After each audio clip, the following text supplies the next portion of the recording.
Bago tayo magumpisa sa ating istorya, i-comment mo naman kung taga-saan ka at anong oras ka nanonood ngayon. Malay mo, habang pinapakinggan mong kwentong ito, may isang pangarap din sa puso mo na minsang pinagtatawanan ng iba, pero hanggang ngayon ay tahimik mo pa ring ipinaglalaban. Sa isang lumang eskinita sa likod ng palengke ng San Isidro, may isang maliit na inuupahang kwarto na halos kapusin sa hangin kapag tirik ang araw. Ang bubong nito ay yero. Ang dingding ay pinagtagpi-tagpin plywood at kapag umuulan, kailangan maglatag ng timba sa tatlong sulok dahil tumutulo ang kisame. Doon nakatira ang mag-inang si Elenia Quindara at ang kanyang anak na si Maristela, na mas kilala sa tawag na Stella. 12 taong gulang pa lang si Stella noon. Payat, morena, may mahahabang pilikmata at laging nakapusod ang buhok gamit ang lumang laso.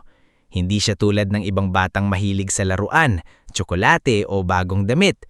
Ang kinahihiligan niya ay mga retaso ng tela, piraso ng sinulid, lumang butones at mga basag na palamuti na napupulot niya sa paligid ng palengke.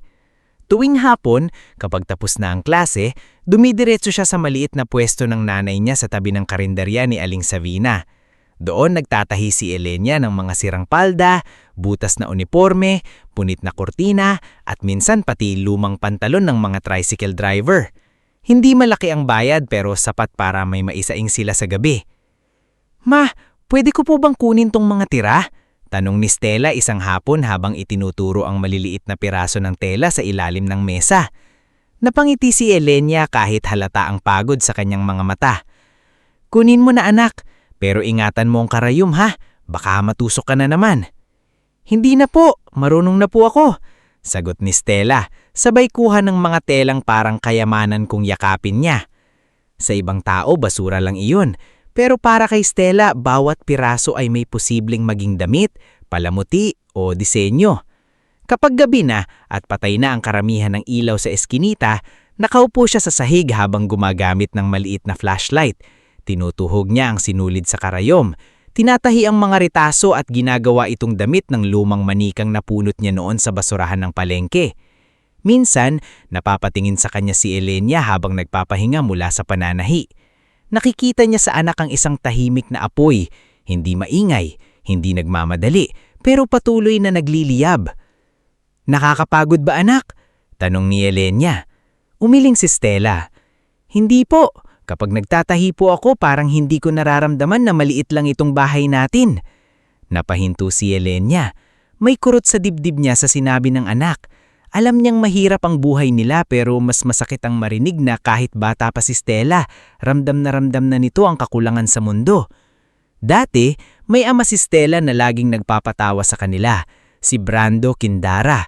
Isang simpleng lalaking marunong gumawa ng costume sa mga school program, fiesta parade, at minsan mga props sa entenada. Hindi siya sikat, hindi rin yamanan, pero sa kamay niya ang lumang kumot ay nagiging kapa ng prinsipe, ang puting tela ay nagiging damit ng anghel, at ang karton ay nagiging korona. Noong nabubuhay pa si Brando, lagi niyang kinakalong si Stella habang gumuguhit siya sa lumang sketchpad. "Tandaan mo, Tela," tawag niya noon kay Stella. "Ang damit, hindi lang yan isinusuot. Minsan yan ang nagbibigay tapang sa taong nawawalan ng lakas." "Paano po nagbibigay ng tapang ang damit, Tay?" Inosenteng tanong ni Stella noon. Ngumiti si Brando habang ipinapakita ang guhit ng isang batang babae na nakasuot ng simpleng bestida. Kapag ang isang tao pinaniwalaan mong maganda siya, maayos siya, at may halaga siya, tumatayo siya ng mas matuwid. Kaya ang taong gumagawa ng damit, parang gumagawa rin ng lakas ng loob. Hindi iyon nakalimutan ni Stella. Ngulit nang magkasakit si Brando, unti-unting naubos ang maliit nilang ipon. Naibenta ang ilan nilang gamit, pati lumang makinang ginagamit niya sa pananahi. Sa huling gabi bago ito pumanwa, iniwat kay Stella ang isang lumang lata ng biskwit.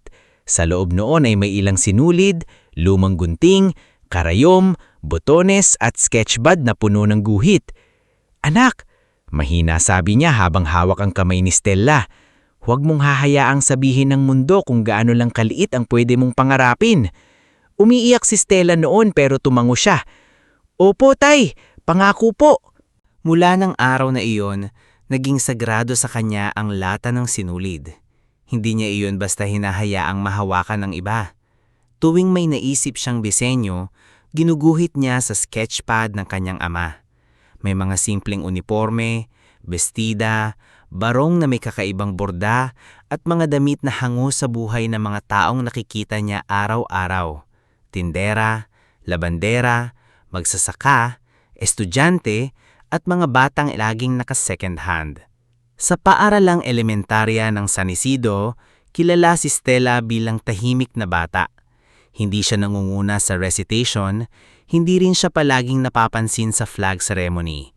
Pero kapag may project sa HLE o art class, doon lumalabas ang kanyang kakaibang husay. May iilan siyang kaibigan. Si Arvin Laksina, isang batang may pilay sa kaliwang paa dahil sa aksidente noong maliit pa siya. Madalas siyang tuksuhin ng ibang lalaki pero magaling siyang gumuhit ng linya, sukat at hugis.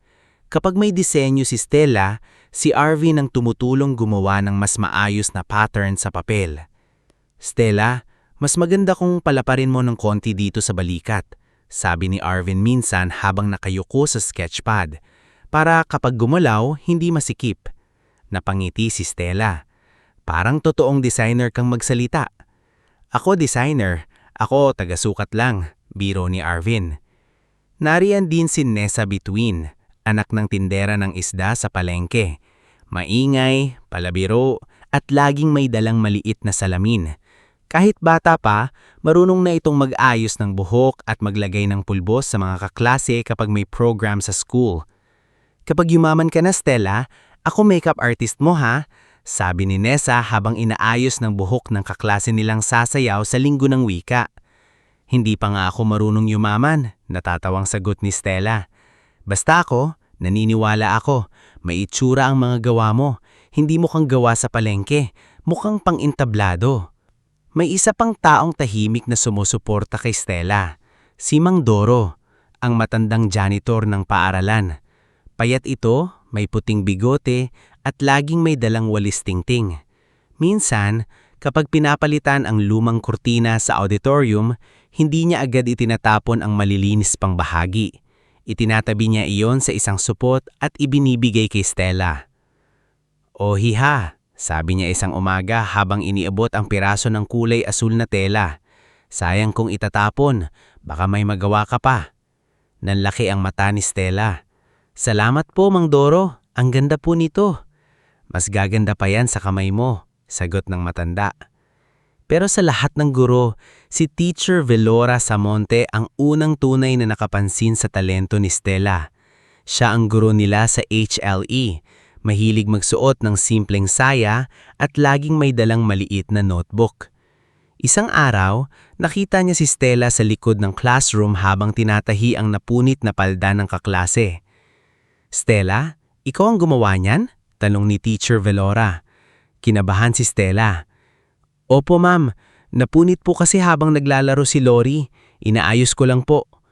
Hinawakan ni Teacher Velora ang tahi. Malinis, pantay, at halos hindi halatang nasira. "Saan mo natutunan ito?" "Sa nanay ko po at sa tatay ko po dati." Matagal siyang titigan ng guro. Hindi iyon tingin ng panghuhusga. Iyon ay tingin ng taong may nakita. "Ingatan mo ang kamay mo, Stella," marahan niyang sabi. May mga kamay na panghawak lang ng gamit, pero may kamay na kayang gumawa ng kinabukasan. Hindi alam ni Stella kung bakit siya kinilabutan sa sinabi ng guro. Basta ng gabing iyon, mas matagal siyang gumuhit sa sketchpad. Gumawa siya ng disenyo ng uniforme na may maliit na borda sa manggas, simbolo ng araw at palay. Sa isip niya, kung magiging fashion designer siya balang araw, gagawa siya ng damit na hindi lang para sa mayayaman, kundi para rin sa mga batang katulad niya. Dumating ang career day ng paaralan makalipas ang ilang linggo. Pinapunta ang mga estudyante sa covered court.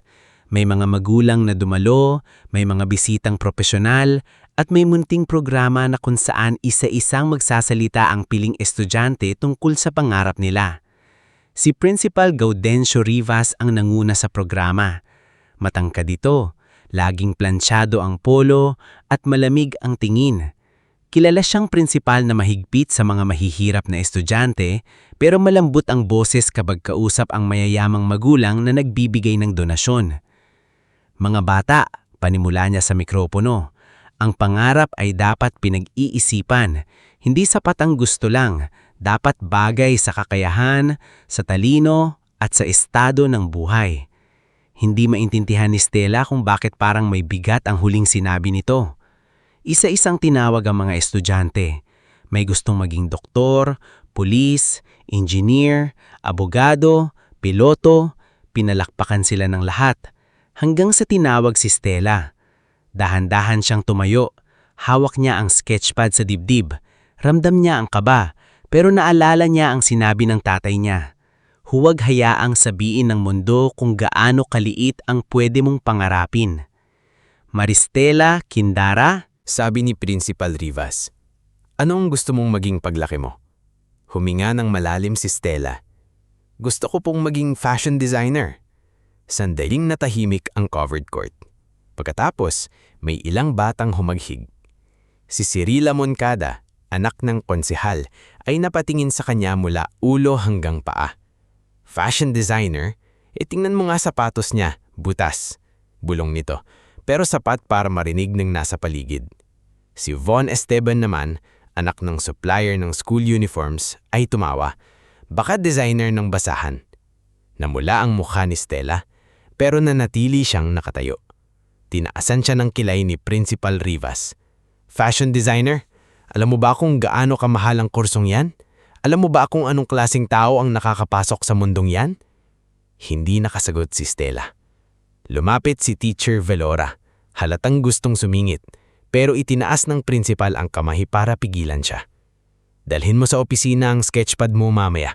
Tingnan natin kung seryoso ba itong sinasabi mo." Pagkatapos ng programa, dinala si Stella sa opisina. Naroon sina Principal Rivas, Teacher Velora at 2 guro. Sa labas ng pinto, pasilip-silip sina Cirila at Von kasamang ilang estudyanteng usisero. Binuklat ni Principal Rivas ang sketchpad ni Stella. Isa-isa niyang tinignan ng mga guhit. Modernong Filipiniana, school uniform, gown na gawa sa pinagtagpi-tagping tela at damit para sa mga batang performer. Sa unang sandali, hindi siya nagsalita. Akala ni Stella, baka nagustuhan niya. Ngunit isinara niya ang sketchpad at malamig na tumingin sa bata. "Maristela, anak ka lang ng labandera," sabi niya. Mababa pero matalas ang boses. "Hindi ka yayaman sa paggugupit ng tela. Mag-isip ka ng pangarap na bagay sa kalagayan mo." Parang may mabigat na bumagsak sa dibdib ni Stella. "Sir," mahinang singit ni Teacher Velora, "may talento po ang bata, kailangan lang po ng gabay." "Talento? Maraming batang marunong gumuhit, pero hindi ibig sabihin nun ay pwede na silang mangarap ng lampas sa kaya nila. Mas mabuting matuto siyang maging praktikal habang maaga pa." Nangingilid ang luha ni Stella, pero pinigilan niya. Ayaw niyang makita ni Cirila at Von na umiiyak siya. Kinuha niya ang sketchpad, nanginginig ang mga daliri niya. "Pasensya na po." Hindi niya alam kung bakit siya humihingi ng tawad. Wala naman siyang kasalanan, pero sa edad niyang yon, minsan ang bata pa ang nahihiya kapag ang matatanda ang nananakit. Paglabas niya ng opisina, narinig niya ang pigil na tawa ni Cirila at Von. "Oh, designer ka pa," pangaasar nito. Hindi sumagot si Stella. Mahigpit niyang niyakap ang sketchpad at lumakad palayo. Sa dulo ng hallway, nakita niya si Mang Doro na nakatayo. Hawak ang walis. Nakita rin nito ang pamumula ng kanyang mata. "Iha," maingat nitong kawag. "Ayos ka lang?" Tumanggo si Stella kahit hindi totoo. Pag-uwi niya sa kanilang maliit na kwarto, nadatnan niya si Elena na nagtatahi pa rin kahit namamagana ang kamay. Nang makita siya ng ina, agad nitong napansin ang bigat sa mukha niya. "Anak, anong nangyari?" Doon na bumigay si Stella. Umiyak siya ng tahimik, hindi pasigaw, hindi nagwawala. Yung iyak ng batang pinilit maging matapang buong araw. Niyakap siya ni Elena, hindi agad nagsalita. Hinayaan niya munang maubos ang sakit. "Mali po ba akong mangarap, ma?" tanong ni Stella sa pagitan ng hikbi. "Dahil mahirap lang po tayo." Napapikit si Elena. Hinaplos niya ang buhok ng anak. Hindi mali ang pangarap mo, anak. Ang mali ang mundong nagpaparamdam sa mahirap na bawal siyang umangat.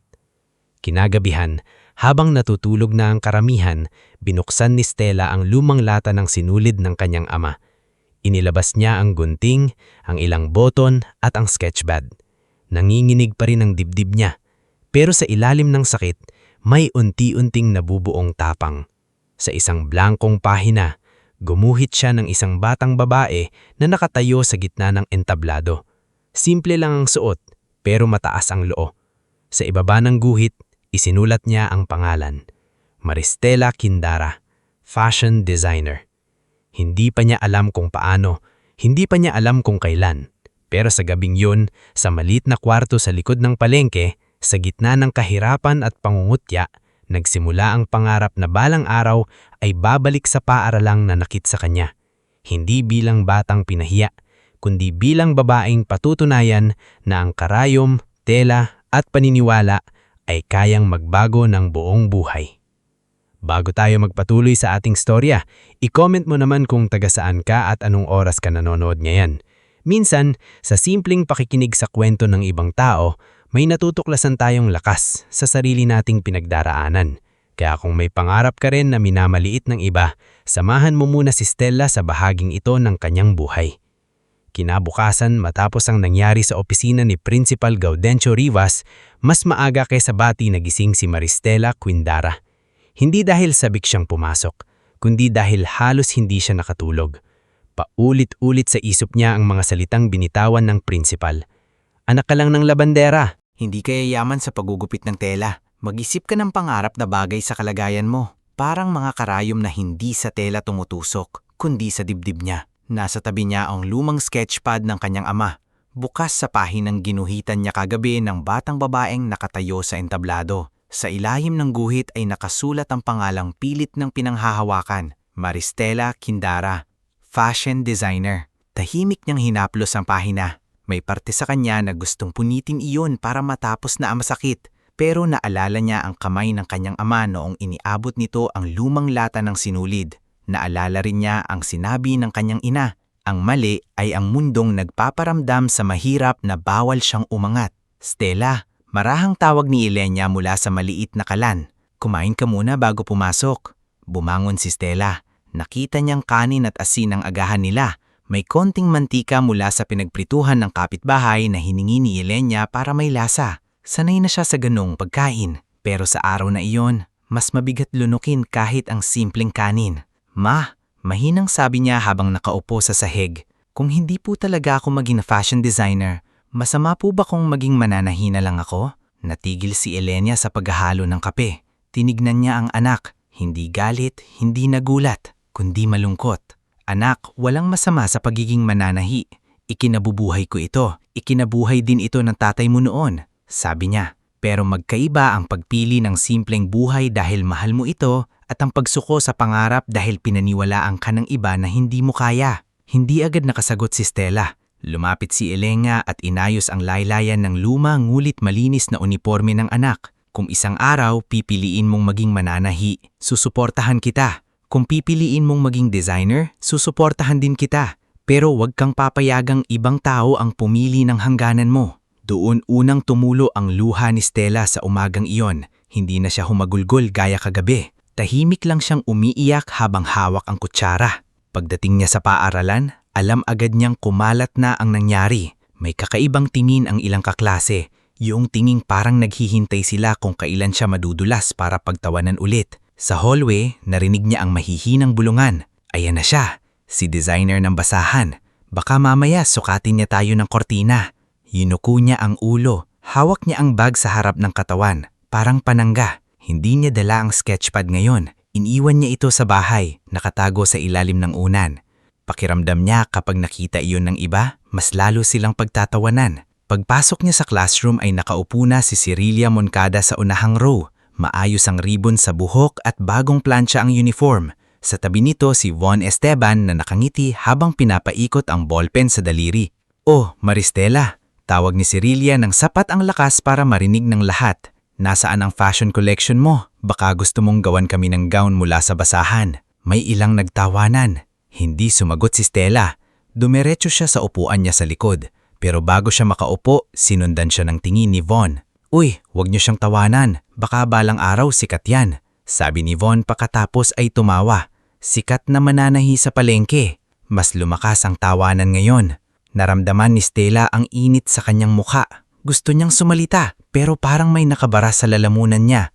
Sa halip, inayos niya ang gamit at nagpunwaring hindi narinig. Maya-maya naramdaman niyang may umupo sa tabi niya. Si Arvin Laksina iyon, bitbit ng luma niyang notebook at lapis. Hayaan mo sila. Kung puro panlalait lang kaya nilang gawin, ibig sabihin mas maliit ang utak nila kaysa sa butas ng sapatos ko.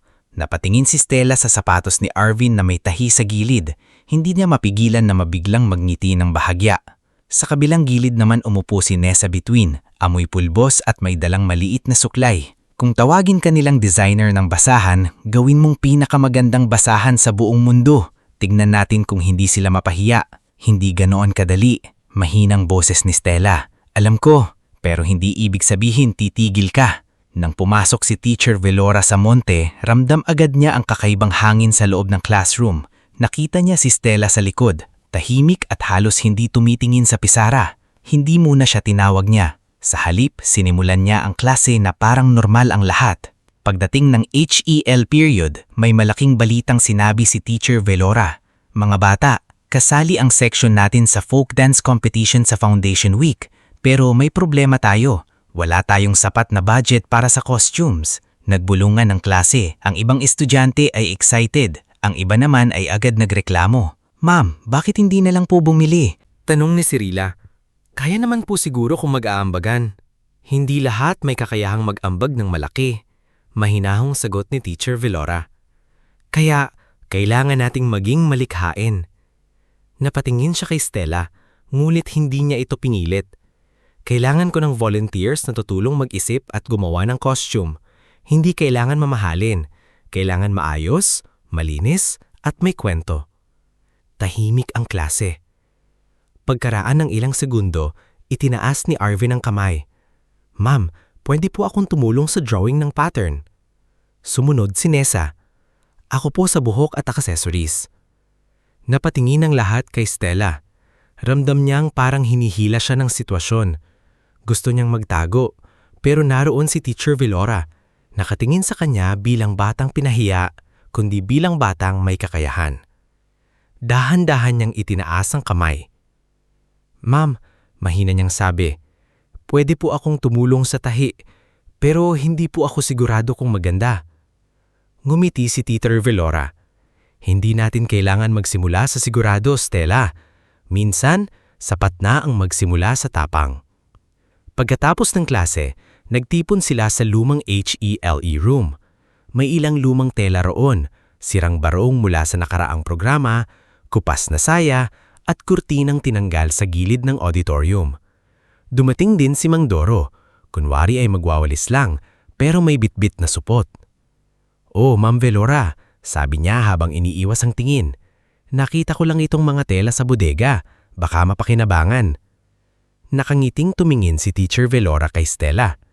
Mukhang may kakampi tayo. Habang inaayos nila ang mga materyales, unti-unting nabuhay ang mata ni Stella. Hinawakan niya ang lumang barong, tinignan ng borda, saka ang kupas na pulang tela ng kurtina. Pwede nating gawing palda ito, sabi niya.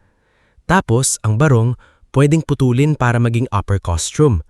Lalagyan natin ng linya dito sa gilid para hindi magmukhang luma. Guguhitan ko, sabi ni Arvin, agad kumuha ng papel. Ako bahala sa palamuti, dagdag Binesa. May mga lumang perlas-perlasan si nanay sa bahay. Hindi totoong perlas, pero kumikinang sa ilaw. Sa unang pagkakataon mula nang napahiya siya sa buong klase, nakalimutan ni Stella ang boses ni Principal Rivas. Ang naririnig niya ay tunog ng gunting, kaluskos ng tela, at mga mungyahi ng mga taong naniniwala sa kanya. Ilang araw silang nagtrabaho pagkatapos ng klase. Hindi sila binabayaran. Madalas gutom pa sila habang nagtatahi. Minsan, nagdadala si Nessa ng pritong saging mula sa nanay niya. Si Arvin naman ay gumagawa ng sukat kahit masakit ang paa sa matagal na pagtatayo.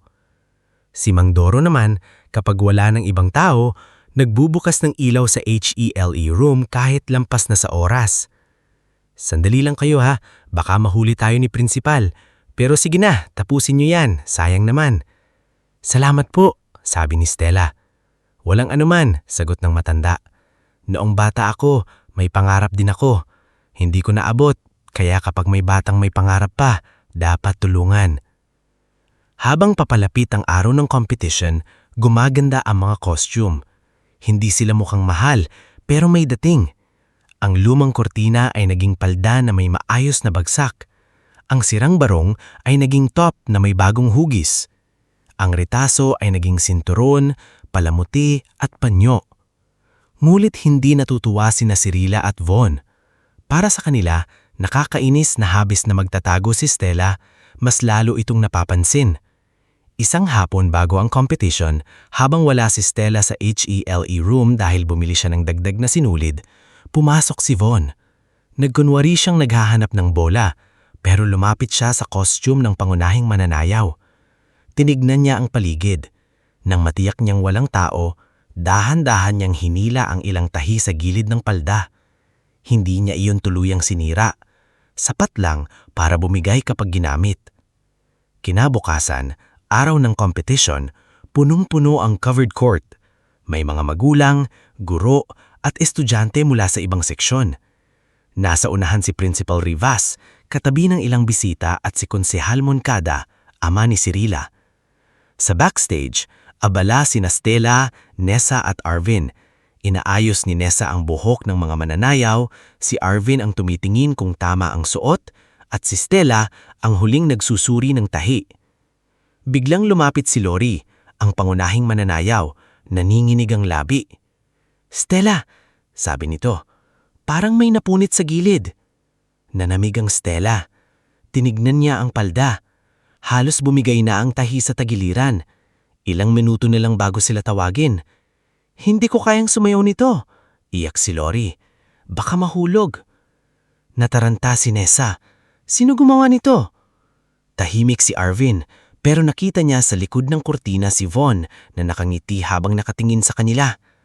"Siya," bulong ni Arvin. Napatingin si Stella, ngunit hindi siya nagsalita. Walang oras para makipag-away. Kinuha niya ang karome at sinulid mula sa maliit na kahon na ibinigay ni Mang Doro. "Lori, tumayo ka ng matuwid," utos ni Stella. Sa unang pagkakataon ay buo ang boses. "Nessa, hawakan mo ang tela. Arvin, bantayan mo kung tinatawag na tayo." Mabilis ang kamay ni Stella. Hindi perpekto ang posisyon, nanginginig ang daliri niya, pero sanay siya sa sirang damit, bigla ang tahi at kakapusan sa oras. Habang tumutugtog na ang introduction ng naunang grupo, patuloy siyang nanahi. "Tapos na ba?" tanong ni Lori. "Konti na lang," sagot ni Stella. "Next, Grade 6, Section Sampagwita," tawag ng MC. Hinila ni Stella ang sinulid, itinali, saka pinutol gamit ang maliit na gunting. "Ayan, kaya mo yan," sabi niya. Tumakbo ang mga mananayaw papunta sa stage. Naiwan sina Stella, Nessa at Arvin sa gilig, halos hindi humihinga. Nang nagsimula ang sayaw, gumalaw ng maayos ang palda. Hindi bumigay. Sa ilaw ng covered court, ang mga dating kortina at retaso ay nagmumukhang bahagi ng isang magandang palabas. Nagpalakpakan ng mga tao, kahit si Teacher Velora ay napahawak sa dibdib sa tuwa. Pagkatapos ng performance, nanalo ang section nila ng Special Award, Best Costume Design. Nagyakapan ng mga bata. Si Nessa ay halos tumalon. Si Arvin ay napangiti ng malapad. Si Stella naman ay nakatayo lang. Hindi makapaniwalang ang mga kamay niyang minsang pinagtawanan ay nakagawa ng bagay na pinalakpakan ng lahat. Ngunit nang tawagin sa entablado ang tatanggap ng award, hindi pangalan ni Stella ang binanggit. Ang award na ito ay tinatanggap ng faculty committee ng Section Sampagwita. Sabi ng MC, matapos may iabot na papel si Principal Rivas. Natigilan si Teacher Velora. Napatingin siya kay Principal Rivas, ngunit umiwas ito ng tingin. Umakyat ang isang guro upang tanggapin ang certificate. Walang nabanggit na Maristela Quindara. Walang nabanggit na Arvin, Nessa o Mang Doro. Bumigat ang dibdib ni Stella. Hindi siya naghahangad ng malaking papuri, pero masakit makita na kahit nanalo ang gawa niya, tila kinahiya pa rin ang paaralan ng pangalan niya. Lumapit si Teacher Velora sa kanya pagkatapos ng programa. "Stella anak, pasensya na. Sinubukan kong sabihin." Umiling si Stella. "Okay lang po ma'am, pero hindi iyon totoo." Nang gabing iyon, umuwi si Stella na dala ang natirang piraso ng pulang tela. Nakita sa ni Yelenia na mas tahimik kaysa dati. "Nanalo po kami," sabi ni Stella. Napangiti si Yelenia. "Talaga? Anak, ang galing mo." Pero hindi po sinabi na ako ang gumawa. Nawala ang ngiti ni Yelenia. Lumapit sa at hinawakan ng kamay ng anak. May maliliit itong tusok ng karayom.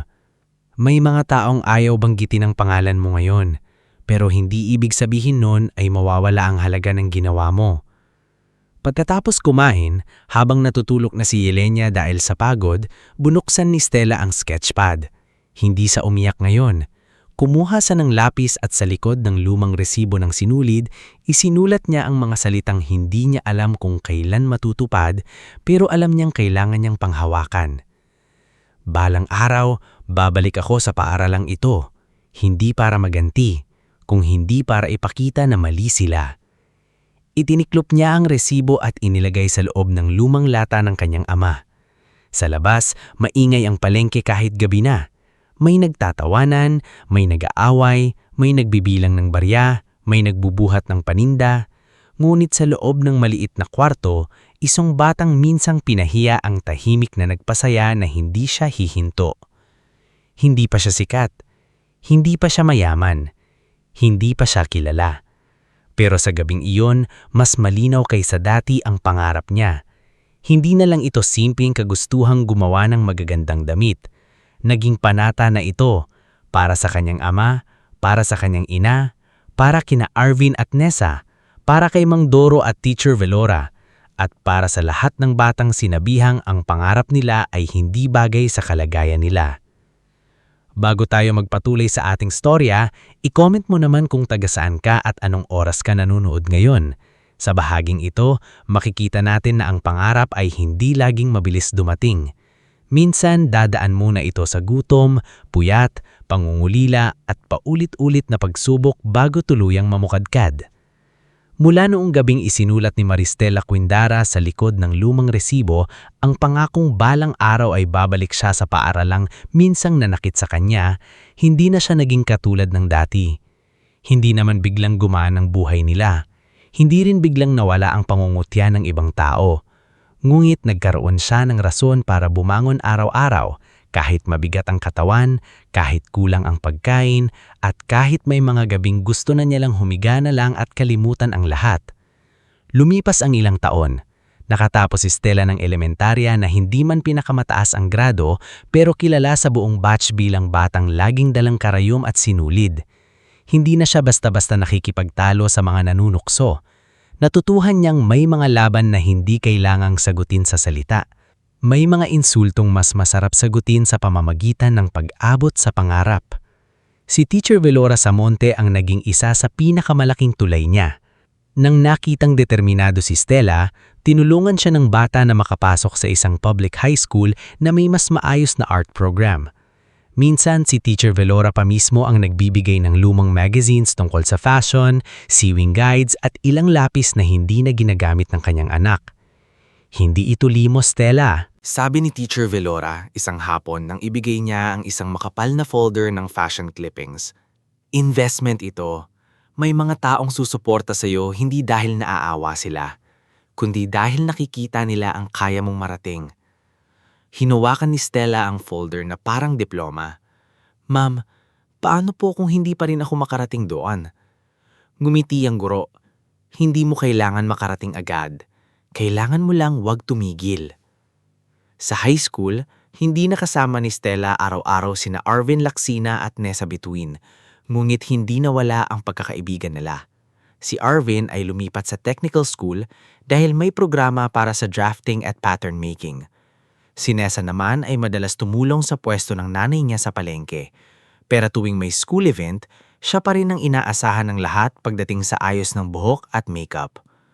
Paminsan-minsan, nakikita silang tatlo sa likod ng palengke, malapit sa karindalya ni Aling Savina. Doon nila pinag-uusapan ang mga pangarap nila habang kumakain ng tig-isang pirasong banana Q na hati-hati pa kung kulang ang pera. Stella, sabi ni Arvin minsan habang pinagmamasdan ang bagong guhit niya. Kapag naging designer ka na, ako gagawa ng patterns mo ha? Pwede, sagot ni Stella, pero dapat magaling ka. Uy, mas magaling pa ako sa iyo sa sukat, biro ni Arvin.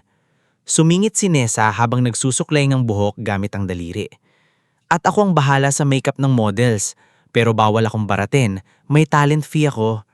Nagtawanan silang tatlo. Sa mamasandaling iyon, nakakalimutan ni Stella ang hirap. Pakiramdam niya, kahit mahirap sila, hindi siya nag-iisa. Ngunit hindi naging diretso ang daan. Nang nasa 3 taon siya sa high school, lumala ang pananakit ng kamay ni Ilenia dahil sa matagal na pananahi at paglalaba. Madalas itong manhid, namamaga at hindi na makatagal sa makina. Dahil doon, napilitan si Stella na tumanggap ng mas maraming sideline. Pagkatapos ng klase, nagtatahi siya ng name tag, nag-aayos ng zipper, at minsan nagdedesenyo ng simpleng costume para sa mga batang kasali sa school programs. May mga gabing nakatulog siya sa ibabaw ng mesa, pisngi tabi ng gunting at retaso. Kapag ginigising siya ni Ilenia, halos mapaluha ang ina sa awa. Anak, tama na muna. Bata ka pa. Kailangan mo ring magpahinga. Konti na lang po ma, sagot ni Stella kahit halos pikit na ang mata. Kailangan po natin ng pambayad sa kuryente. Napapalingon si Ilenia para itago ang luha. Masakit para sa isang ina na makita ang anak na maagang napapaguran sa mundong dapat sana ay nagbibigay pa lang ng pagkakataon mangarap. Ngulit alam niyang hindi niya kayang pigilan si Stella. Ang magagawa na lang niya ay samahan nito. Nang nagtapos si Stella sa high school, walang engranding handaan.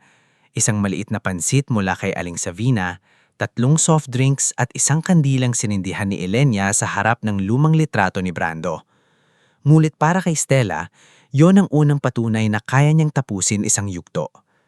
Pa, bulong niya sa litrato ng ama. Hindi pa po tapos, pero nagsisimula na po. Dahil sa rekomendasyon ni Teacher Velora at sa ilang disenyong naisani sa lokal na exhibit, napansin si Stella ni Doña Mercelia Abundo, isang retiradong modista na dating nagtahi para sa mga prominenteng pamilya sa probinsya. Matanda na ito, matalimang mata at kilala sa pagiging istrikta sa tahi. Una silang nagkita sa munting exhibit sa munisipyo. Hindi alam ni Stella na may tumitingin palang matagal sa kanyang mga sketch. Ikaw ba ang gumawa nito? Tanong ni Doña Mercelia habang hawak ang salamin sa mata. Opo, nahihiyang sagot ni Stella. Bakit puro ordinaryong tao ang inspirasyon mo?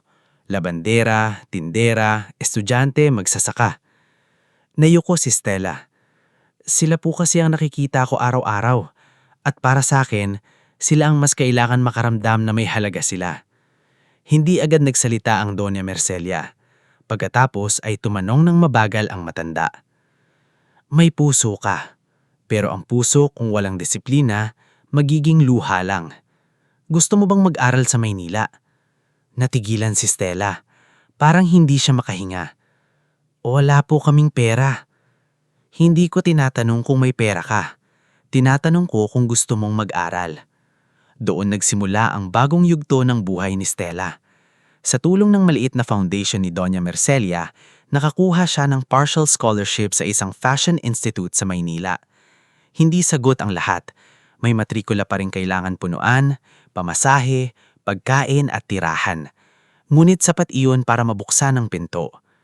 Ang pag-alis ni Stella sa San Isidro ay isa sa pinakamabigat na aram sa buhay niya. Sa terminal, bitbit niya ang isang lumang maleta, ang sketchpad ng kanyang ama, at ang lata ng sinulid na hindi niya kayang iwan. Mahigpit siyang hinakap ni Ilenia. Anak, huwag kang magugutom doon ha? Napatawa si Stella kahit naiiyak. Ma, parang kaya kong utusan ng gutom. Hindi biro ang Maynila, sabi ni Ilenia. May mga taong masakit magsalita. May mga taong mananamantala. Pero tandaan mo, hindi ka pumunta roon para patunayan sa kanila na may halaga ka. May halaga ka na bago ka pa nila makilala. Nang sumakay si Stella sa bus, nakita niya sina Arvin at Nessa na humahabol. Hingal na hingal si Nessa, hawak ang maliit na pouch. "Sandali, hindi ka pwedeng umalis nang walang emergency kit," sabi nito. Binuksan ni Stella ang pouch.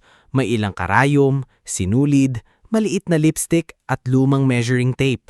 Si Arvin naman ay nag-abot ng papel. "Pattern notes, baka makatulong." Hindi na napigilan ni Stella ang luha. "Babalik ako." "Alam namin," sabi ni Arvin. "Pero dapat kapag bumalik ka, marami ka ng kwento." Sa Maynila, naranasan ni Stella ang hirap na mas malaki kaysa inaakala niya. Nakikitira siya sa maliit na kwarto kasama ang 3 babaeng working student. Sa umaga, pumapasok siya sa Fashion Institute. Sa gabi, nagtatrabaho siya bilang taga-ayos ng tela sa isang maliit na tindahan sa Divisoria. Minsan, tumatayo siya ng 6 na oras, nagbuguhat ng rolyo ng tela, nag-aayos ng kulay at nakikipagtawaran sa mga mamimili. May mga kaklase siyang dumadating sakay ng kotse. May dalang mamahaling gamit at nakakapag-print ng design sa high-quality paper. Siya naman, minsan likod ng lumang resibo ang gamit sa sketch at ang lapis niya ay halos kapiraso mangang. Isang beses, narinig niya ang 2 kaklase na nag-uusap habang tinitignan ng kanyang gawa. "Ang raw ng style niya," sabi ng isa. "Parang probinsyana talaga." "Baka uso sa palengke," sagot ng isa pa. Hindi na bago kay Stella ang ganoong salita, pero ngayon hindi na siya batang nanginginig sa harap ng prinsipal. Huminga siya ng malalim at ipinagpatuloy ang pagguhit. Sa institute niya nakilala si Oriel Madriaga, isang tahimik na estudyanteng photographer mula sa ibang kurso. Hindi ito palaimik pero magaling kumuha ng litrato. Isang araw, nakita nitong inaayos ni Stella ang sariling gawa sa likod ng campus. "Pwede kong kunan?" tanong ni Oriel. "Wala akong pambayad," sagot agad ni Stella. "Hindi ko sinabing may bayad," anito. "Maganda ang bagsak ng tela mo, sayang kung walang litrato." Mula noon, naging katuwang niya si Oriel sa pagdodokumento ng mga gawa niya. Hindi perpekto ang kamera nito, pero may mata ito sa detalye. Nakikita nito ang ganda sa mga bagay na hindi pinapansin ng iba. Nakilala rin ni Stella si Kalina Fuentebella, dating pageant candidate na tumigil sa pagsali dahil sa mapahiya dahil sa issue ng pamilya. Maganda si Kalina, pero higit doon, mabait ito at marunong makinig. Namunang isuot nito ang design ni Stella sa isang maliit na school presentation, marami ang napatingin. "Stella," sabi ni Kalina habang nakaharap sa salamin, "iba ang damit mo. Hindi niya ako pinipilit maging ibang tao. Parang pinalalakas kung sino talaga ako." Napangiti si Stella. Naalala niya ang sinabi ng kanyang ama. Ang damit ay nagbibigay tapang. Sa isang tailoring shop naman sa Recto, niya nakilala si Rubenio Salvatierra, isang matandang cutter na istrikto at laging nakasimangot. Doon siya nag-part-time tuwing weekend. Sa unang araw pa lang, pinagalitan na siya nito. "Hindi sapat ang magandang drawing," sabi ni Rubenio habang itinuturo ang maling sukat. "Kapag mali ang hiwa, masasayang ang tela. Kapag nasayang ang tela, nasayang ang perang pinaghirapan ng tao. Ulitin mo." Masakit sa ego ni Stella, pero tinanggap niya. Natutunan niya kay Rubenio ang disiplina, tamang sukat, paggalang sa materyales at pagpapahalaga sa bawat sentimetro ng tela. Pagkalipas ng ilang taon, mas gumaling si Stella. Hindi na lang siya marunong gumuhit at manahi. Natutunan niyang unawain ang katawan, galaw, kultura at kwento ng nagsusuot. Dito rin niya nakilala si Mireya Lontok, isang supplier ng indigenous fabrics mula sa probinsya. May bitbit itong mga habing gawa ng kababaihan sa malalayong bayan. "Hindi lang tela ito," sabi ni Mireya habang ipinapakita ang isang habing may makukulay na guhit. "Buhay ito ng mga babaeng gumising ng madaling araw para maghabi. Kapag ginamit mo, gamitin mo ng may respeto." Malaking aral yon kay Stella. Mula noon, mas naging malinaw ang direksyon ng kanyang design. Hindi siya basta gagawa ng maganda, gagawa siya ng may pinanggalingan. Ngunit sa gitna ng unti-unting pag-angat, dumating ang matinding dagok. Isang gabi, habang nasa tindahan siya sa Divisoria, nakatanggap siya ng tawag kay Aling Savina. "Stella, umuwi ka muna. Ang nanay mo, dinala sa klinik. Nanghihina na habang nagtatahi." Halos durugin ang puso ni Stella. "Ma," Umiiyak niyang sabi, "bakit hindi mo sinabi na masama na pakiramdam mo?" Piliting ngumiti si Ilenia. Ayokong isturbuhin ang pangarap mo, anak. Hinawaan ni Stella ang kamay ng ina. Ang kamay na puno ng kalyo at sakripisyo. Kayo po ang dahilan kung bakit ako nangangarap. Hindi kayo istorbo. Hindi siya nakabalik agad sa Maynila. Sa tabi ng kama ng ina, tinapos niya ang final design. Oriel ang tumulong sa kanya sa pamamagitan ng pagkuha ng litrato ng prototype na ginawa niya mula sa tela ni Mireya at lumang retaso mula sa palengke. Ipinadala nila ito sa kompetisyon. Hindi siya nanalo ng grand prize. Ngunit may isang editor ng maliit na fashion magazine ang nakapansin sa kanyang koleksyon. Ang title ng feature, Retaso, Habi at Alaala. Ang disenyong may kwento. Maliit lang ang article, kalahating pahina lamang. Pero para kay Stella, parang binuksan nito ang bagong pinto. May ilang kliyenteng nagtanong, may ilang butik na gustong makipag-usap, may ilan ding nagsimulang kumilala sa pangalan niya. Mula roon, dahan-dahan niyang itinayo ang maliit na brand na Maristela Threads. Sa simula, isang mesa lang sa inuupahang kwarto sa Maynila, isang segundamanong makina, at 3 empleyadong nawalan ng trabaho sa patahiyan. Isa sa kanila si Belenia Socaldito, isang byuda may 3 anak, si Tomasin Ardiente, dating cutter na natanggal dahil sa edad, at si Lira May Hontiveros, batang ina na magaling magburda ngunit walang diploma. Hindi ko kayo kayang pasahurin ng malaki agad, sabi ni Stella sa kanila noong unang araw. Pero pangako ko, hindi ko kayo ituturing na makina.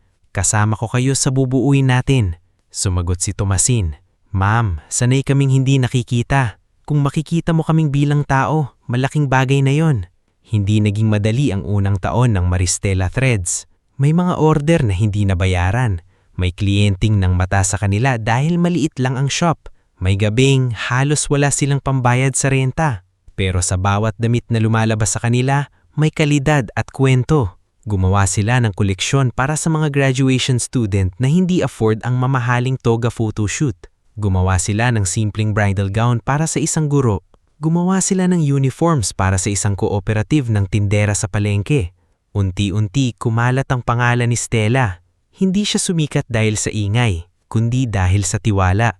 Ang mga kliyente niya ay bumabalik hindi lang dahil maganda ang tahi, kundi dahil pinapakinggan nila ang kwento nila bago gumawa. Lumipas ang mga taon. Ang maliit na mesa ay naging atelier. Ang 3 empleyado ay naging 20. Pagkatapos ay 50. Nakapagpagamot ng maayos si Yelenia. Sina Arvin at Nessa ay muling bumalik sa buhay niya sa propesyonal na paraan. Si Arvin bilang pattern engineer ng ilang koleksyon at si Nessa bilang makeup artist sa mga presentation at community fashion shows. Isang gabi habang nasa opisina si Stella, ngayon ay nasa huling bahagi na ng kanyang 30 taon, binuksan niya ang lumang lata ng sinulid. Naroon pa rin ang resibo na sinulatan niya noong bata siya. Balang araw, babalik ako sa paaralang ito, hindi para gumanti, kundi para ipakita na mali sila. Tahimik niyang hinawakan iyon. 20 taon na halos ang lumipas mula noong kutyain siya ni Principal Rivas. Hindi na siya ang batang umiiyak sa hallway. Isa na siyang kilalang fashion designer, may sariling pangalan, may milyon-milyong halaga ng negosyo, at may foundation para sa maihirap na batang may talento sa sining. Sa sandaling iyon, pumasok ang assistant niya na si Lira, dalang isang liham. Ma'am Stella, may sulat po mula sa San Isidro Elementary School. Natigilan si Stella. Binuksan niya ang sobrelo. Nakasulat doon na nanganganib masara ang lumang paaralan dahil sa sirang pasilidad, mababang enrollment at mga problemang iniwan ng dating administrasyon. Humihingi sila ng tulong mula sa alumni at dating estudyante. Matagal hindi nagsalita si Stella. Sa isip niya, bumalik ang image ng lumang covered court, ang HLE room, ang auditorium, si Mang Doro na may dalang supot ng Ella, si Teacher Velora na nagsabing may kamay na kayang gumawa ng kinabukasan, at ang opisina kung saan minsang sinabing hindi bagay sa kanya ang mangarap. Dahan-dahan niyang itinupi ang liham. Lira, sabi niya buo ang boses. Ipatawag mo sina Oriel, Kalina, Arvin, Nessa at Mireya. May pupuntahan tayo. Saan po ma'am? Tumingin si Stella sa lumang sketchpad ng kanyang ama na nakapatong sa mesa. Uuwi tayo sa San Isidro. Panahon na para tapusin ang matagal nang sinimulan ng isang batang may karayom, tela at pangarap. Bago tayo magpatuloy sa ating istorya, i-comment mo naman kung taga saan ka at anong oras ka nanonood na yon. Sa bahaging ito, makikita natin na minsan, ang pagbabalik sa lugar na minsang nanakit sa atin ay hindi para hukayin ng galit, kundi para magtanim ng pag-asa sa mga taong susunod sa ating yakak. Kinabukasan matapos mabasa ni Maristela Quindara ang liham mula sa San Isidro Elementary School, mas maaga siyang dumating sa kanyang atelier kaysa sa lahat. Tahimik pa ang buong gusali.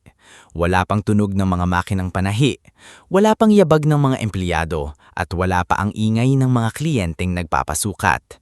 Tanging mahinang ilaw sa kanyang opisina ang bukas. Nakaupo siya sa harap ng malaking mesa, hawak pa rin ang liham.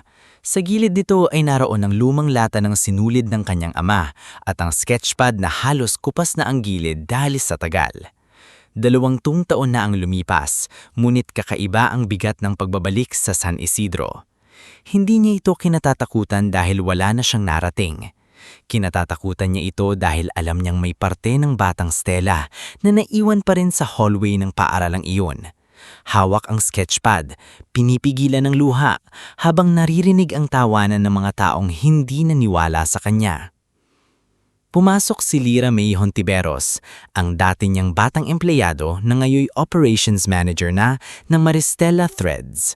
May dala itong folder at tablet. "Ma'am Stella," mahinahon itong sabi, "nandito na po sina Sir Oriel, Miss Kalina, Sir Arvin, Miss Nessa at Miss Mireya. Nasa conference room po sila." Tumanggo si Stella. "Salamat Lyra, pakisama mo rin ang proposal team, pero bago yon gusto ko munang makita ang lumang photos ng school kung meron silang naipadala." "Ipinadala po nila kagabi," sagot ni Lyra. "May pictures ng HLE room, auditorium, library at ilang classrooms." Nang buksan ni Lyra ang tablet, isa-isang lumitaw ang larawan ng San Isidro Elementary School. Saglit na natigilan si Stella. Ang dating hallway ay mas kupas na ngayon. Ang pader na dati ay kulay cream ay puno na ng bitak. Ang covered court kung saan siya minsang tinawag para sabihin ang pangarap niya ay may mga sirang bahagi sa bubong. Ang auditorium na dati pinanggagalingan ng lumang kurtinang ibinibigay ni Mang Doro ay halos hindi na magamit. At ang HLE room, ang lugar kung saan una niyang pinatunayan sa sarili na kaya niyang gumawa ng maganda mula sa wala, ay puno ng sirang upuan, kalawangin na gunting, at 2 makinang panahe na tila matagal nang hindi umaandar. Hinawakan ni Stella ang gilid ng mesa. "Parang napabayaan," bulong niya. "May note po dito," sabi ni Lyra. "Bumaba raw ang enrollment dahil lumipat ang imang pamilya sa kalapit na bayan. May mga magulang ding nawala ng tiwala dahil sa issues sa dating administration." Hindi na tinanong ni Stella kung sino ang dating administration. Alam niyang matagal nang nagretiro si Principal Gaudencio Rivas, ngunit ang sistemang iniwan nito, ang paniniwalang ang paaralan ay para lang sa mga batang madaling ipagmalaki, ay maaling nagtagal pa rin kahit wala na ito sa opisina. Sa conference room, naghihintay na ang mga taong naging bahagi ng pag-angat niya. Si Oriel Madriaga, ngayoy kilalang fashion photographer, ay tahimik pa rin gaya noon, may dalang kamera kahit meeting lang. Si Kalina Fuentebella, dating pageant candidate na unang naging model niya, ay ngayon ang namumuno sa community presentation ng foundation. Si Arvin Laksina, matagal ng pattern engineer, ay dala ang kanyang laptop at measuring tools. Si Nessa Between, mas elegante na ngulit dala pa rin ng dating sigla, ay may bitbit na makeup kit kahit hindi naman kailangan. At Mireya Luntok, supplier ng indigenous fabrics at katuwang sa livelihood program, ay nakasuot ng simpleng woven shawl na gawa ng mga babaeng hinahabi ang buhay sa probinsya. Pagpasok ni Stella, tumahimik ang lahat. "Uuwi tayo sa San Isidro," sabi niya, walang paligoy-ligoy. Napangiti si Nessa, ngunit may lungkot sa mata. "Ang school?" Tumanggo si Stella. Nanganganib mapasara. Humihingi sila ng tulong sa alumni. Sumandal si Arvin sa upuan. "Hindi ko akalaing darating ang araw na tayo ang hihingan ng tulong ng lugar na minsan ayaw man lang banggitin ang pangalan mo." Hindi agad sumagot si Stella. Tinignan niya si Arvin, ang batang minsang pilay na tinutukso, ngayoy profesional na kayang gumawa ng pattern para sa mga pinakamalalaking kliyente. Tinignan niya si Nessa, ang batang anak ng tindera ng isda, ngayoy makeup artist ng mga stage productions. Tinignan niya ang bawat isa sa kanila at naunawaan niyang hindi lang siya ang may sugat na dala mula sa bayang iyon. Hindi tayo pupunta roon para manumbat. Pupunta tayo roon dahil may mga batang nandoon ngayon na baka naririnig ang parehong salitang narinig natin noon. Baka may batang sinasabing hindi bagay sa kanya ang pangarap niya. Anong plano mo? Tanong ni Kalina. Binuksan ni Stella ang folder. Magtatayo tayo ng Creative Arts and Fashion Center sa loob ng school. Hindi charity na pang picture lang. Totoong programa. Sewing machines, design tablets, scholarship fund, livelihood workshops para sa magulang, mentorship at annual student showcase. Napatingin si Mireya. Pwede nating isama ang local weaving education para hindi lang fashion ang matutunan nila, kundi pinanggalingan ng tela. Pattern making classes, dagdag ni Arvin. Hindi lang drawing, kailangan alam nila ang sukat, construction at discipline. Ako sa grooming and stage confidence, sabi ni Nessa. Maraming bata ang magaling pero takot makita. Alam ko yun. Si Oriel naman ay tahimik na nagtaas ng kamay. Kukunan ko sila, libre. Bawat bata dapat may maayos na portfolio photo. Hindi kailangang mayaman para magmukhang profesional. Doon unang ngumiti ng buo si Stella. Salamat. Makalipas ang 3 araw, dumating sila sa San Isidro. Hindi grande ang dating nila kahit dala nila ang ilang sasakyan ng foundation. Ayaw ni Stella ng parada, ayaw niya ng ingay na parang binibili niya ang lugar. Gusto niyang makita muna ito bilang dating estudyante, hindi bilang milyonaryang fashion designer. Pagbaba niya ng sasakyan, sinalubong siya ng amoy ng alikabok, init ng semento at malayong ingay ng palengke. Halos pareho pa rin ang tunog ng bayan, pero maraming nagbago. Mas marami ng motor, may ilang bagong tindahan, at ang dating karinderya ni Aling Sabina ay naging maliit na kainan na pinapatakbo na ng pamangkin nito. Sa gate ng paaralan, nakatayo ang kasalukuyang prinsipal na si Ma'am Solviana Recuejo. Nasa edad 40, may pagod sa muka ngunit malinaw ang kabaitan sa tindig. Kasama niya ang ilang guro at PTA officers. Miss Kindara, bati ni Ma'am Solviana, halatang kinakabahan. Malaking karangalan po na bumalik kayo. Ngumiti si Stella. Stella na lang po, dito po ako natutong humawak ng karayom nang hindi matakot masugatan. Saglit na natahimik si Ma'am Solviana, tila naunawaan ang bigat ng sinabi niya. Inikot nila ang paaralan. Una nilang pinuntahan ang lumang hallway. Habang naglalakad si Stella, bumabalik sa isip niya ang batang siya. Nakayuko, mahigpit ang yakap sa sketchpad, naririnig ang tawa ni Rila at Von. Ngunit ngayon, hindi na siya naglalakad bilang biktima. Kasama niya ang mga taong naging saksi sa kanyang pagbangon. Dumaan sila sa HLE room. Nang buksan ang pinto, sumalubong ang amoy ng lumang kahoy at alikabok. May isang sirang cabinet sa gilid, ilang kahong puno ng lumang tela at makinang panahin na halos nababalutan na ng kalawang. Hinawakan ni Stella ang isang mesa. Dito kami gumawa ng costume para sa folk dance, sabi niya kay Ma'am Solviana. Alam ko po ang kwento. Mahinang nitong sagot. Napatingin si Stella. Alam ninyo po? Tumanggo ang prinsipal. Si Teacher Velora po ang nagsabi sa akin nung bago pa lang ako rito bilang guro. Hindi niya binanggit lahat pero sinabi niyang minsan may batang gumawa ng pinakamagandang costume sa school pero hindi pinangalanan. Sabi niya isa yun sa mga pinagsisisihan niyang hindi niya inilaban ng mas matapang. Biglang kumirot ang dibdib ni Stella. Nasaan na po si Teacher Velora? Nasa bayan pa rin po. Mahina na ang tuhod pero nung nalaman niyang babalik kayo, sabi pupunta siya sa ceremony kahit buhatin pa raw siya. Ngumiti si Stella habang nangingilid ang luha. Ganun pa rin siya. Pagkatapos ng HLE room, dinala sila sa library na halos wala ng bagong libro. Sa isang classroom may nakita si Stella na batang nakaupo sa likod habang gumuguhit sa likod ng lumang test paper. Payat ang bata, mahaba ang hubog, at nakayuko na parang ayaw mapansin. Si Eleanor Pagsanghan, sabi ni Ma'am Solviana, pero Nori ang tawag niya sa sarili. Magaling mag-design ng costumes pero madalas tinutokso ng ibang bata. Lumapit si Stella. Pwede kong makita ang ginuguhit mo. Nataranta si Nori at tinakpan ng papel. Wala po ito. Hindi ko kukunin, mahinang sabi ni Stella. Titingnan ko lang kung papayagan ka. Dahan-dahan itong ibinaba ang kamay. Sa papel, may guhit ng jacket na may kakaibang burda at flowing sleeves. Bata pa lang pero may linya ng talento. Maganda, sabi ni Stella. Namula si Nori. Sabi po nila pambabae raw ang ginagawa ko. Umupo si Stella sa tabi niya. Alam mo noong bata ako, sinabi nilang hindi bagay sa akin ang pangarap ko. Ano pong ginawa ninyo? Tumingin si Stella sa guhit. Umiyak muna, nasaktan, tapos nagpatuloy. Sa kabilang classroom, nakilala niya si Isabel Quiñones, batang babae na magaling magburda pero walang pambili ng sinolid. Bitbit nito ang panyo ng ina na nilagyan niya ng maliliit na bulaklak gamit ang pinaglumaan ng sinolid mula sa kapitbahay. Nariroon din si Jomariel Tanyag, anak ng tricycle driver, na nagpapakita ng sapatos na gawa sa karton at lumang goma. Hindi po ito matibay. Nahihiyang sabi ni Jomariel. Pero gusto ko po sanang gumawa ng sapatos na kaya ng mga batang walang pambili. Napatingin si Stella kina Arvin at Mireya. Alam nilang lahat kung ano ang pakiramdam ng may ideyang malaki pero walang gamit, walang puhunan at walang naniniwala. Habang iniikot nila ang paaralan, napansin ni Stella na maraming batang may talento, ngunit kulang sa espasyo para lumago. May batang magaling magkulay, may batang mahusay mag-ayos ng lumang gamit, may batang kaya palang magtahi ng simpleng pouch mula sa sako ng bigas.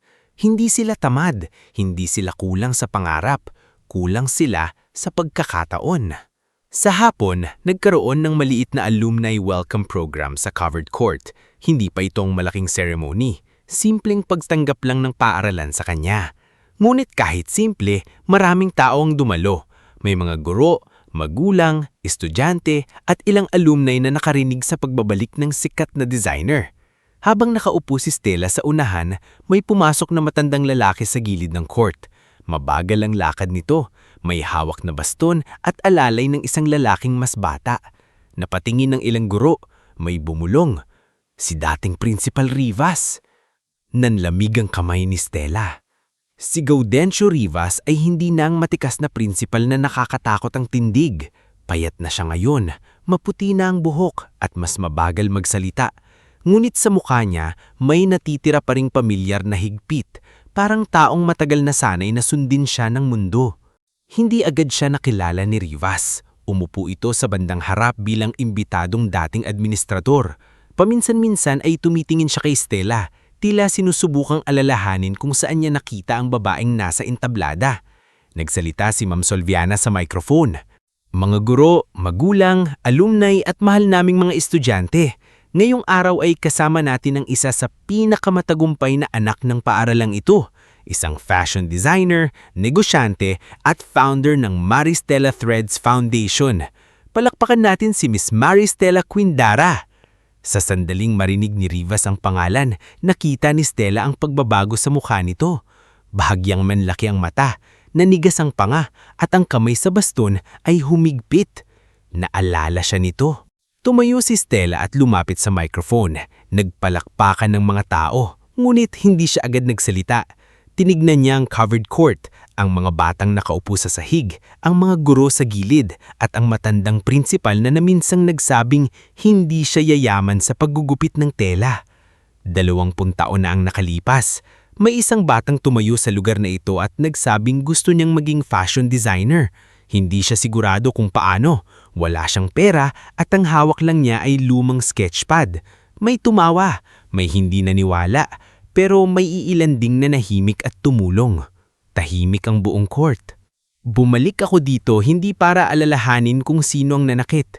Bumalik ako dahil may mga batang nandito ngayon na baka may pangarap na hindi nila masabi ng malakas dahil takot silang pagtawanan. Napatingin siya sa direksyon ni Nuri, Sabel at Jomariel. Kaya ngayong araw, inihahayag ng Maristela Threads Foundation ang pagtatayo ng Quindara Creative Arts and Fashion Center dito mismo sa San Isidro Elementary School. Nagulat ang lahat, may mga napasinghap. Si Ma'am Solviana ay napahawak sa bibig. Magkakaroon nito ng bagong sewing machines, design tablets, pattern-making tables, materials library, scholarship program, at weekend workshops at livelihood training para sa mga magulang. Hindi lang ito para sa gustong maging designer, para ito sa lahat ng batang gustong lumikha. Damit, sapatos, costume, burda, sining at oportunidad. Doon sumabog ang palakpakan. May mga batang tumayo. May ilang magulang na napaiyak. Sa gilid, si Nessa ay nagpupunas ng luha habang si Arvin ay tahimik na nakangiti. Si Oriel ay kinukunan ng sandali, hindi bilang publicity kundi bilang patunay ng isang pangarap na umuwi sa pinanggalingan. Pagkatapos ng programa, habang nag-uusap ang mga guro at foundation staff, lumapit si Gaudencio Rivas kay Stella. Alalay pa rin siya, mabagal ang bawat hakbang. Tumahimik ang ilang taong nakakita. "Maristela," sabi niya, hirap ang boses. Huminga ng malalim si Stella. "Sir Rivas." Matagal siyang tinitigan ng matanda. "Hindi ko alam kung may karapatan akong humingi ng tawad." Hindi agad sumagot si Stella. "Natatandaan ko ang araw na yon, ang sketchpad mo, ang sinabi ko. Akala ko noon tinuturuan ko lang maging praktikal, pero ngayon nakikita kong baka marami akong batang napigilan." May bigat sa dibdib ni Stella, ngulit hindi na iyon ang bigat ng batang walang laban. Bigat iyon ng alaala na matagal niyang pinasan. "Nasaktan po ako noon, hindi lang dahil sa sinabi niyo, kundi dahil naniwala ako kahit sandali na baka tama kayo." Naiiwas ng tingin si Rivas. "Pero hindi ako nandito para ipahiya kayo." Dagdag ni Stella, "Kung ngayon ang gusto ko, matagal ko na sanang ginawa. Ang gusto ko, wala nang batang makarinig na ang pangarap niya ay dapat maliit dahil mahirap siya." Tumango si Rivas. Nanginginig ang labi. "Mas mabuti kang tao kaysa sa naging guro ako." "Hindi po ako sigurado dyan," sagot ni Stella. "Pero sinusubukan kong maging taong kailangan ko noong bata ako." Nang gabing iyon, bago umalis ang team, bumalik sandali si Stella sa lumang HLE room. Wala nang tao roon. Pumasok siya, hinawakan ng lumang mesa, at inilabas sa bag ang resibong isinulat niya 20 taon na ang nakalilipas. "Balang araw, babalik ako sa paaralang ito. Hindi para gumante, kundi para ipakita na mali sila." Tahimik niya itong binasa. Pagkatapos, inilagay niya ito sa loob ng bagong folder na may label na Quindara Creative Arts and Fashion Center. Sa labas, naririnig niya ang tawanan ni Nori, Sabel at Jamariel habang pinapangarap kung ano ang una nilang gagawin kapag dumating na ang mga bagong gamit. Napangiti si Stella. Sa wakas, ang lugar na minsang pumigil sa kanyang tinig ay magiging lugar kung saan maraming batang matututong magsalita sa pamamagitan ng kanilang likha. Bago tayo magpatuloy sa huling bahagi ng ating istorya, i-comment mo naman kung taga saan ka at anong oras ka nanonood ngayon. At habang pinakikinggan mo ang wakas ng kwentong ito, sana maalala mo na may mga pangarap na hindi agad pinapalakpakan sa simula. Pero kapag ipinaglaban ng may puso, disiplina at kabutihan, nagiging ilaw hindi lamang para sa sarili, kundi para rin sa maraming taong minsang nawalan ng pag-asa. Lumipas ang ilang buwan matapos ang pagbabalik ni Maristela Quindara sa San Isidro Elementary School. Hindi natapos sa simpleng anunsyo ang pangako niya. Hindi iyon naging isa sa mga donasyong pinapaskil lang sa tarpaulin, kinukunan ng litrato, at pagkatapos ay unti-unting nakakalimutan. Sa tulong ng Maristela Threads Foundation, nagsimula ang tunay na pagbabago sa paaralang minsang nanakit sa kanya. Araw-araw, may mga manggagawang pumapasok sa lumang HLE room. Tinanggal ang mga sirang kabinet, nilinis ang alikabok na tila ilang taon nang nakakapit sa sahig, at inayos sa mga bitak sa dingding. Ang bating kalawangin na makinang panahi ay inilagay sa isang glass display sa gilid ng bagong silid. Hindi para gamitin pa, kundi para ipaalaza sa mga bata kung saan nagsimula ang lahat. Sa tabi nito, may maliit na plake na nagsasabing, sa bawat lumang gamit, may bagong pangarap na pwedeng ipanganak. Si Stella mismo ang dalas bumisita, kahit abala sa negosyo at international clients. Hindi siya pumupunta bilang bisitang dapat pagsilbihan. Madalas, nakikita siya ng mga bata na nakalugay ang buhok, naka-flat shoes, at nakaupo sa sahig habang pinipili ang mga tela kasama nila. Minsan siya mismo ang nag-aayos ng mga sinulid sa kabinete. "Ma'am Stella, bakit po kayo pa ang nag-aayos niyan?" tanong ni Nori isang hapon, habang hawak nito ang sketchpad na regalo ng foundation. Ngumiti si Stella. "Kasi nung bata ako, Pinapangarap ko lang magkaroon ng kabinete na puno ng tela at sinulid. Ngayon na nandito na, gusto ko ako mismo ang maglagay sa lugar. Hindi sumagot si Nori, pero mas humigpit ang hawak nito sa sketchpad. Para sa kanya, hindi lang sikat na designer si Stella. Isa itong patunay na ang batang laging tinutukso ay pwedeng maging taong pinakikinggan ng lahat. Si Isabel Quiñones naman ay hindi halos makapaniwala nang unang makita ang kahon-kahon na bagong embroidery thread. Iba't ibang kulay, maayos ang pagkakasunod-sunod, at hindi na kailangan pang maghintay ng tira-tirang sinulid mula sa kapitbahay.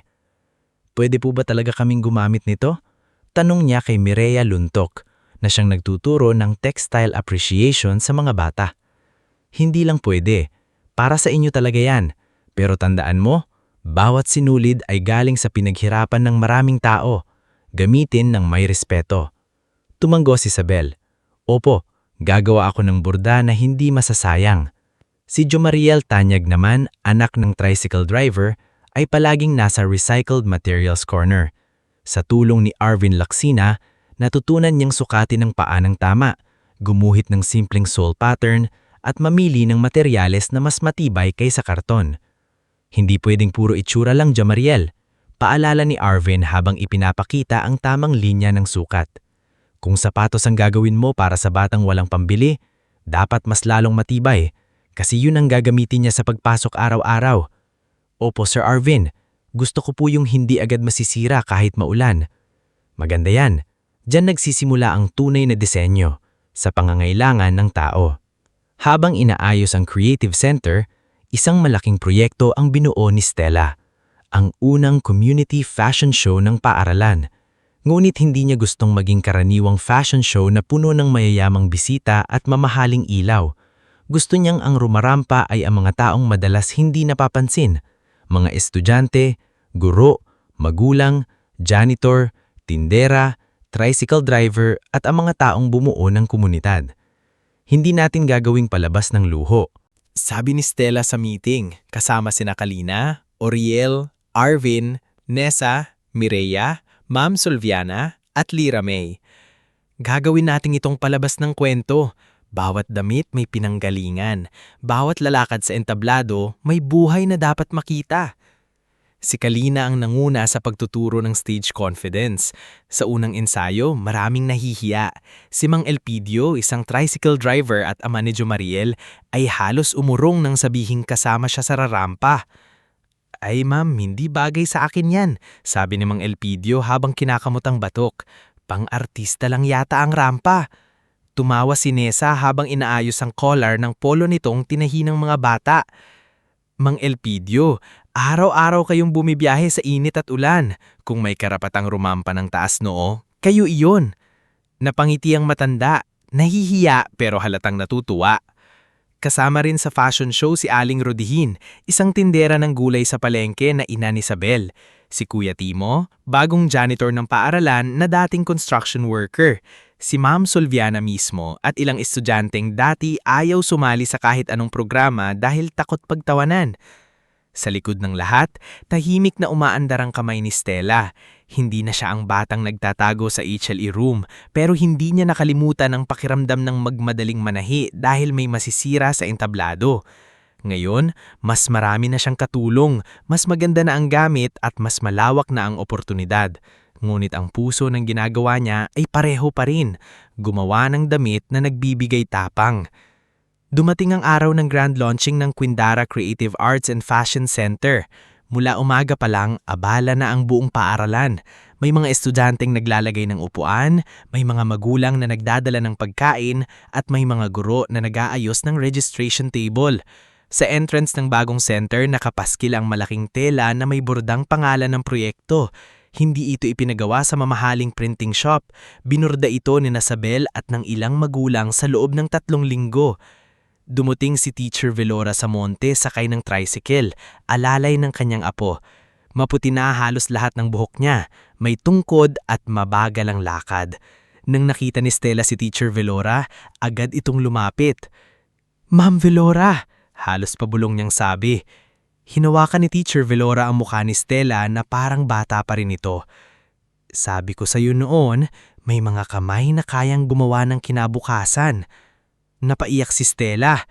Hindi ko po makakalimutan yon. Hindi mo lang inalala, sagot ng guro. Ginawa mo. Dumating din si Mang Doro, ang matandang janitor na matagal nang nagretiro. Nakasuot siya ng simpleng barong na regalo ni Stella. Nang nakita niya ang dating auditorium na ngayon ay maliwanag, malinis at puno ng tao, naupo sandali at nagpunas ng mata. Yung mga kortinang ibinibigay ko noon, sabi niya kay Arvin. Hindi ko akalaing aabot sa ganito. Sumagot si Arvin. Mang Doro, malaking parte kayo nito. Kung wala ang mga kortina ninyo, baka wala ring unang costume. Tumawa ng mahina ang matanda. Akala ko basura lang iyon. Hindi po, sabi ni Stella na lumapit sa kanila. Sa kamay ng taong naniniwala, walang basta basura. Nagsimula ang programa sa pagbabasas ng center. Pagkatapos ay ribbon cutting. Ngunit nang inaulok kay Stella ang gunting, hindi niya ito agad kinuha. Tinawag niya sina Teacher Velora, Mang Doro, Yelenia, Arvin, Nessa, Mireya, Ma'am Solviana, Nori, Sabel at Jomariel. Hindi ko ito kayang buksang mag-isa kasi hindi ko rin nariting ang buhay na ito nang mag-isa. Sabay-sabay nilang hinawakan ng malaking gunting at pinutol ang ribbon. Nagpalakpakan ng lahat. Sa gilid, nakaupo si Gaudencio Rivas, tahimik at nakayuko. Dumalo siya kahit mahina na ang katawan. Hindi siya guest of honor, hindi rin siya nasa gitna. Pinili niyang maupo sa tabi ng mga dating guro, parang isang taong handang makinig imbes na manguna. Pagdating ng gabi, nagsimula ang fashion show. Ang unang lumabas ay ang mga estudyanteng suot ang damit na gawa sa recycled school uniforms at lokal na tela. Hindi ito mukhang luma, sa halip ay naging simbolo ito ng bagong simula.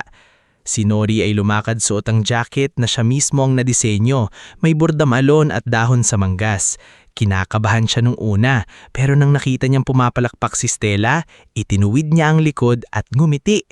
Sumunod si Sabel, hawak ang kamay ng kanyang ina na si Aling Rodelin. Pareho silang may suot na simpleng damit na may burdang gulay, bulaklak at sinulit na tila gumagapang sa tela. Para itong kwento ng palengke, pagod at pag-asa. Si Jomariel naman ay lumabas kasama ang ama niyang si Mang Elpidio. Suot nila ang unang prototype ng recycled footwear na gawa sa center. Hindi pa perpekto, pero matibay, maayos at may malinaw na layunin. Tumayo ang ilang magulang para pumalakpak. Habang nagpatuloy ang palabas, isa-isang nakita ng mga tao na ang fashion ay hindi lang para sa mga mayayaman. Maaari pa lang itong magsalita tungkol sa gutom, trabaho, sakripisyo, pagmamahal ng magulang, pangarap ng bata at dangal ng karaniwang tao. Sa huling bahagi, pinatay ng bahagya ang light. Tahimik ang buong auditorium. Umakyat na si Stella sa entablado, hindi bilang modelo, kundi bilang tagapagsalita ng huling disenyo. Ang final piece na ito, Sabi niya sa mikropono, ay hindi ginawa para ibenta. Ginawa ito para alalahanin kung saan tayo nagsimula. Lumabas si Kalina suot ang isang modernong Filipiniana. Sa unang tingin, elegante ito. Malinis ang bagsak, matapang ang hugis, at may tahimik na kinang. Ngunit nang lumapit siya sa ilaw, nakita ng lahat ang kakaibang detalye. Ang tela ay pinagtagpi-tagping retaso mula sa lumang uniforme, lumang kurtina ng auditorium at mga tira-tirang materyales mula sa unang workshop ng center. May bahagi rin itong gawa sa telang iniingatan ni Yelenia mula sa unang makinang ginamit niya sa pananahi. Napahawak sa dibdib si Yelenia habang nakaupo sa harap. Hindi siya makapaniwala na ang mga retasong minsang pinagkakasya nila para mabuhay ay naging isang obra sa entablado. Sa lining ng damit, patuloy ni Stella, may nakaburdang mga salitang minsang sumugat sa akin. Dahan-dahang ipinakita ni Kalina ang loob ng layayan. Doon nakaburda ang mga salitang, hindi kayayaman dyan.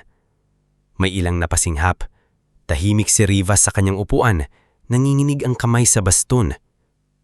Pero sa labas, sabi ni Stella at bahagyang ngumiti, ito ang sagot ng buhay. Humakbang si Kalina at sa likod ng Filipiniana, malinaw na nabasa ang borda. Pero may pangarap na kayang magbihis ng buong kinabukasan. Tumayo ang mga tao, Malakas ang palakpakan, hindi lang dahil maganda ang damit, kundi dahil naramdaman nila ang bigat ng pinagdaanan nito. Si Oriel ay tahimik na kumukuha ng litrato, ngunit kahit siya ay ilang beses na nagpahid ng luha. Si Nessa ay hindi na nagpigil at tuluyang umiyak habang nakasandal kay Arvin. Si Mang Doro ay nakangiting umiiling, parang hindi pa rin makapaniwala. Pagkatapos ng palabas, nang bumaba na si Stella mula sa entablado, lumapit si Rivas. Mabagal ang bawat hakbang niya, hindi siya inalayanan sa pagkakataong iyon. Parang gusto niyang harapin ang babae nang siya mismo ang tumatayo. "Maristela," sabi niya, mahina ngunit malinaw. "Pwede ba akong magsalita?" Tahimik ang paligid. Maraming nakatingin pero hindi dahil gusto nilang makita ng iskandalo. Gusto nilang marinig kung ano ang sasabihin ng dating prinsipal na minsang naging dahilan ng sugat sa kwento. Tumanggo si Stella. Huminga ng malalim si Rivas. "Nung bata ka, akala ko ang tungkulin ko ay itulak ang mga estudyante sa pangarap na praktikal.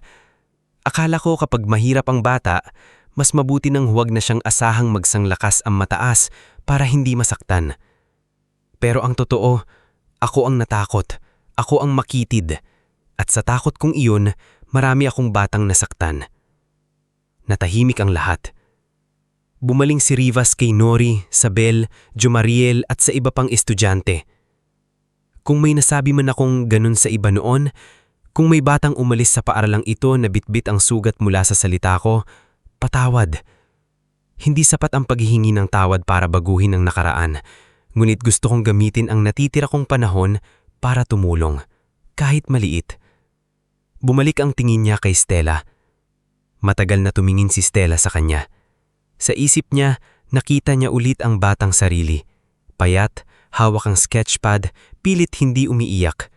Hindi mawawala ang sakit na iyon sa isang gabi. Hindi rin mabubura ng isang sorry ang mga taong nawala ng tapang dahil sa maling salita ng isang taong may kapangyarihan. Pero iba na siya ngayon. Hindi na siya nakakulong sa sugat. "Sir Rivas," sabi ni Stella, "ang pagpapatawad ay hindi laging isang sandali. Minsan proseso ito. Hindi ko sasabihing wala ng sakit, ngunit hindi ko na rin hahayaan ang sakit na iyon ang magdikta kung sino ako." Umiyak si Rivas. "Kung gusto niyong tumulong, may scholarship applications na kailangang ayusin. Maraming batang nangangailangan ng records, forms at babay. Pwede kayong magsimula doon." Tumanggo ang matanda. "Gagawin ko." Mula noon, nagsimula ang mas tahimik ngunit totoong pagbabago. Hindi naging bira si Rivas, hindi siya biglang naging banal. Ngunit linggo-linggo, pumupunta sa Creative Center para mag-ayos ng lumang records, tumulong sa scholarship files, at minsan ay magbasa ng application letters ng mga batang may pangarap. Sa bawat batang tinutulungan niya, tila unti-unti niyang binabawi ang mga panahong marami siyang pinaghinto. Si Sabel at ang kanyang ina ay nagkaroon ng maliit na embroidery business. Nagsimula sila sa panyo at tote bags hanggang sa makatanggap ng orders mula sa mga lokal na butik. Hindi na kailangang manghiram ni Sabel ng sinulid. Siya na mismo ang nagtuturo sa mas batang estudyante kung paano magborda ng may pasensya. Si Jomariel naman, sa tulong ni Arvin at ng foundation, ay nakagawa ng recycled footwear line para sa mga estudyanteng walang pambili ng sapatos. Simple lang ang unang disenyo, pero matibay at abot kaya. Nang unang ipamahagi ang mga sapatos sa mga batang naglalakad ng malayo papasok, tahimik na umiyak si Mang Elpidio sa gilid. Si Ilenia ay hindi na kailangang maglaba hanggang mamaga ang kamay. Sa halip, madalas siyang bumisita sa center para magturo ng basic hand stitching sa mga magulang. Kapag tinatawag siyang Nanay Ilenia ng mga bata, napapangiti siya dahil pakiramdam niya, ang sakripisyo niya noon ay namulaklak sa buhay ng marami. Isang hapon, matapos ang graduation ng unang batch ng scholars ng Creative Center, pumasok si Stella sa tahimik na silid. Wala ng tao. Nakalagay sa isang shelf ang lumang lata ng sinulid ng kanyang ama. Ngayon ay bahagi na ng maliit na memory corner ng center. Sa tabi nito ay ang lumang sketchpad, nakabukas sa guhit ng batang babaeng nakatayo sa entablado. Lumapit si Ilenia. Mas mabagal na ang kilos, ngunit payapa ang muka. "Anak," Ang dami mong natulungan. Ngumiti si Stella habang hinahawakan ang sketchpad. Tayo po, ma. Hindi ako mag-isa. Tumingin si Stella sa lumang litrato ni Brando na nakalagay sa sulok ng shelf. Saglit siyang natahimik. Sa loob ng maraming taon, hinabol niya ang pangarap na nagsimula sa isang batang gustong patunayan na hindi siya mali. Ngunit ngayon, naunawaan niyang mas malaki pala ang dahilan ng lahat. Hindi lang siya bumalik para patunayang mali ang nagsakit sa kanya. Bumalik siya para gawing tama ang mundo para sa mga batang susunod. Dahan-dahan niyang isinara ang sketchpad ng kanyang ama.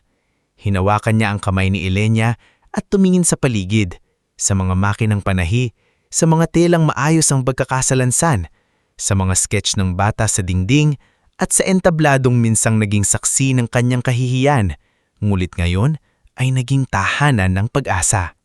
Tay, bulong ni Stella habang nangingilid ang luha ngunit nakangiti. Natapos ko na po ang unang disenyo ng buhay na pinangarap natin. Sa labas ng Creative Center, naririnig ang tawanan ng mga bata. May isang batang naggugupit ng tela. May isa namang nagbuborda ng unang bulaklak. May isa pang nakatayo sa harap ng salamin, suot ang damit na siya mismo ang gumawa. Habang unti-unting itinutuwid ang likod na parang ngayon lang niya naalala na may halaga siya. At sa huling liwanag ng hapon sa San Isidro, hindi na muling naging kulungan ng pangarap ang paaralan. Ito ay naging lugar kung saan ang bawat batang may hawak na lapis, tela, karayom, sinulid, o kahit simpleng ideya, ay matututong maniwala na ang pangarap, gaano man kaliit tingnan ng iba, ay kayang tahiin hanggang maging isang buong kinabukasan.